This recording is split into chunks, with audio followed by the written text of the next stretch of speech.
By 2018, the government will expect all parish councils to be compliant with the Transparency Code and have fully operational websites open for business. So what makes a good website? Well, having a good parish council website that's accessible to parishioners enables, one, for parish councils to engage more closely with their parishioners, and two, for parishioners to know what the parish councils are doing.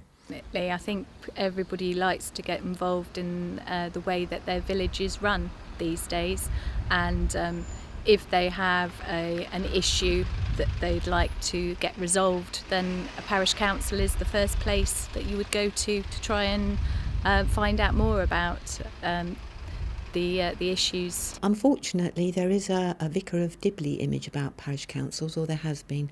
That is rapidly changing because parish councils are now open to the public through their websites and through their other social media activities. They can read the minutes, they can find out what the parish council's agendas are, what they're spending their money on. Well, we in Herefordshire have linked with Mark Milmore, a local parish council chairman himself, who has come along and helped to train our parish councils in the use of simple websites which are actually interactive. What it's doing is enabling people to have more trust in parish councils. Because they're having more trust in parish councils, they're getting more involved in parish councils. And we have new, younger people coming on board who really want to provide a good service for their parishioners and can see the opportunities that websites and social media can provide for parish councils. The Transparency Act is issued to meet the government's desire to increase democratic accountability and make it easier for local people to contribute to the local decision-making process and help shape public services. A well-designed, well-built legal website should have the ability for parishioners to receive and reply to newsletters. It should be easy to use for all levels of skills. It should be able to be seen and used on a mobile phone, with Google Maps so everyone can see and comment on planning applications. Agendas should be able to be sent to parishioners so they can see what's going on. But most important of all, it must be compliant with the Transparency Act.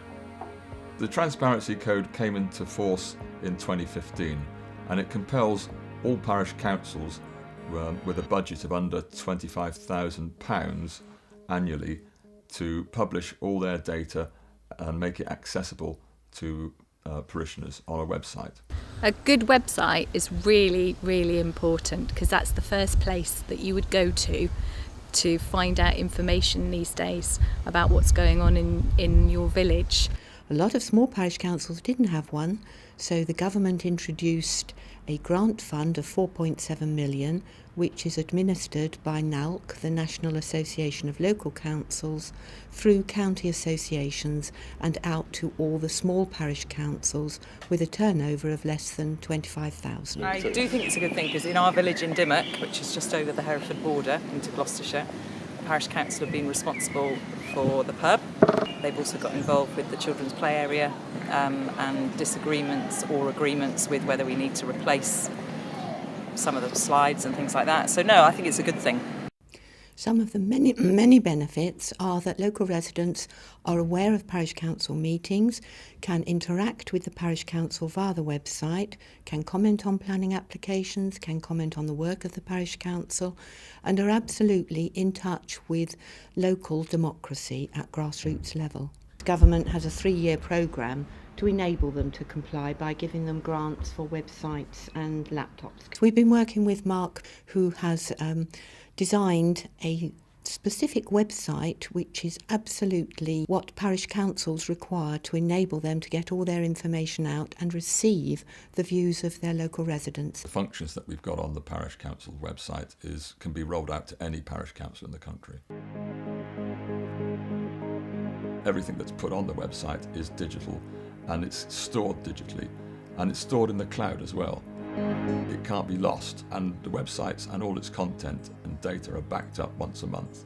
We do give training to clerks and parish councillors if they want it. So we have a one-to-one training session with them. But more importantly, they get access to a video training site. So if there's anything they've forgotten from their one-to-one training session, they can go onto the video training site and refresh their memory. We create new videos and let them know that the video is on the website, and they can go and find out more information. More people are becoming involved in local democracy. Older people who can't leave their homes are getting involved through the web, and younger people who wouldn't normally get involved are able to follow things on their phones, and more people are turning up to parish council meetings because they are aware of what's going on.